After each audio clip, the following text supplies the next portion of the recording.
Hey guys, with this video I'm starting a new series for people who are considering using LinuxCNC for their next CNC project. LinuxCNC and the other really popular program Mach 3 are what I consider to be the two most popular options when converting or building a machine that you want to run via CNC. Both LinuxCNC and Mach 3 will work on a regular PC computer. Mach 3 runs within Windows, and LinuxCNC is its own special installation version of Linux. You don't actually run LinuxCNC on top of another Linux installation. I would like to note up front that I'm not a programmer and I'm not a developer. I'm not a professional machinist. I'm just a guy with a couple of CNC machines in his garage, and I thought I would make these videos to try and make it easier for those of you who are planning on using LinuxCNC for your own project. I'd also like to note that I'm not going to be held responsible if you take any information gleaned from this series of videos, and in fact I plan on putting a disclaimer in front of each video. If you use anything you see in my videos and it ends up wiping out your machine, you only have yourself to blame. Do not come crying to me if that's what happens. I've wrecked my machine several times, lots of crashes, and it's all my own fault, just like yours will be your own fault. I'd also like to note that I don't have any experience with servo motors. I've only done stepper motors for my CNC conversions. So if you have servo specific questions, please go to the LinuxCNC forum. It's very good. They're very knowledgeable people over there. What you're looking at here is the linuxcnc.org website, and this is where you'll come to download the program. You can see there's a 2.7 and a 2.6 release, and the reason for that is 2.7 introduced some new configuration parameters that 2.6 configs won't recognize. So right now I'm using a 2.6 configuration for both of my machines, and I plan to upgrade to 2.7 at some point, but I know that I'll need to change some of the configuration parameters, and I just haven't really wanted to jump that hurdle right now. This video is going to be done in 2.7 though, because I assume people going forward are not going to choose the older 2.6 version.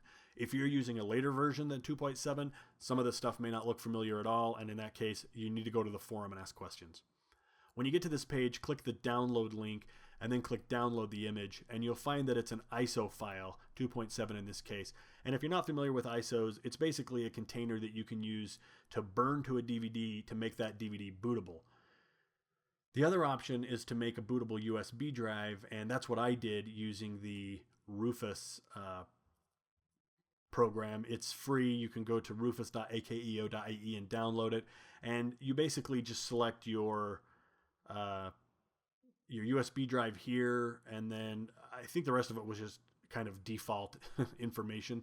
I didn't really change anything, and it worked the first time. If you have trouble running Rufus or getting it to run, you need to go talk to these people or see if there's a forum. Don't ask me. I'm not going to be able to help you. You can actually see I've got that set up right here. Here's my LinuxCNC ISO, and here's what Rufus looks like when you run it. I don't have a USB drive, a flash drive installed right now, so this is blank, but you just fill out a couple of things, hit start, and it will write to the USB. It's pretty handy. So for the remainder of this video, we're going to go over what it actually looks like while you're installing LinuxCNC, and I've already filmed that, so I'm going to cut to it in just a moment. Future videos will go over configuration and some different options that LinuxCNC gives you, and we'll talk about why it's powerful, why it's a good program to run. Oh, and one more thing, let me note.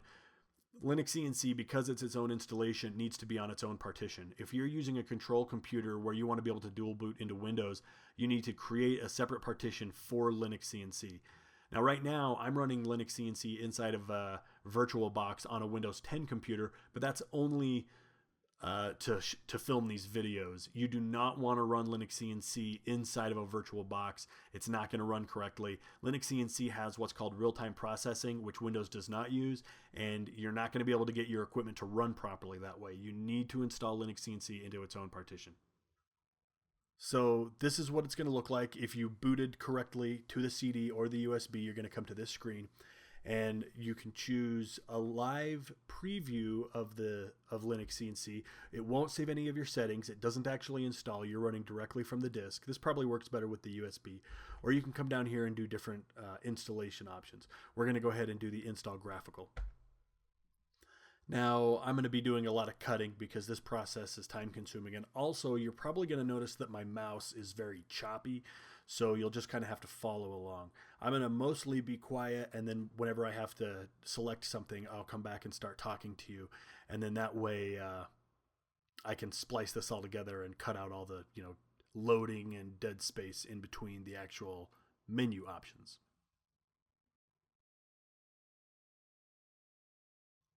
Here we get to select a language. I speak English, and that's the default, so I'm just going to hit enter. You could also click continue. Select your location. I happen to be in the United States. That's the default option. I'll click continue. American English is the keyboard layout that I use. I'll click continue.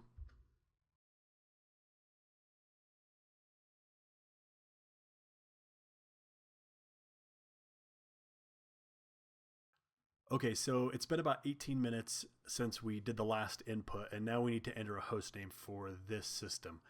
You could really put anything you want. I'm going to go ahead and put LinuxCNC,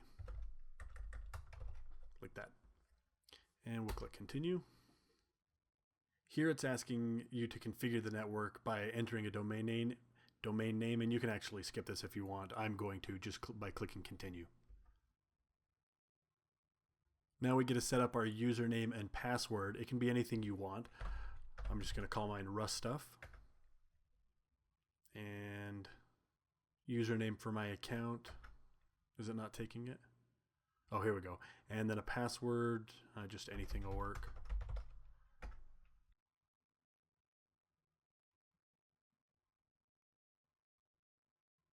Okay, and then we get to configure the clock. I guess it doesn't really matter, but I live in Mountain Time.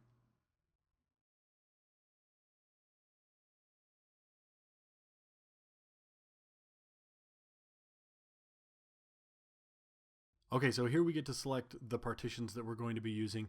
I guess maybe I should have mentioned this up front. If you're using a hard drive that has other partitions, maybe other operating systems, you are going to need to create a partition for LinuxCNC that you can select when you're doing your installation. Now, I'm on a virtual machine, and I'm just going to tell it to use entire disk because my virtual machine has set aside 8 gigs for this installation.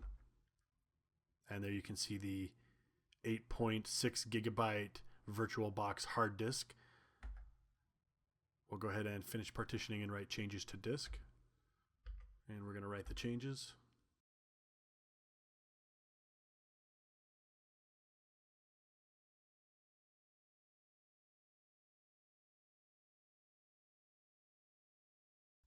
Okay, and it looks like that was the last step. So now we can go ahead and reboot. I'm not actually sure what this is going to do inside of a VirtualBox, but let's hit continue and finish the installation.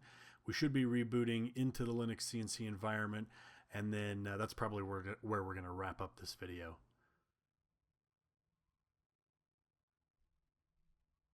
Okay, perfect. Every time you turn on your computer, this is what you're going to see, and you can either select the first option or select nothing, and it will just automatically start loading.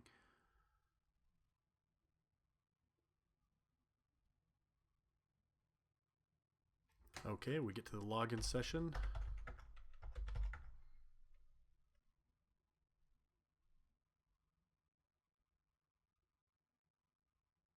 We're just going to go ahead and use the default config, and this is it. We are inside LinuxCNC.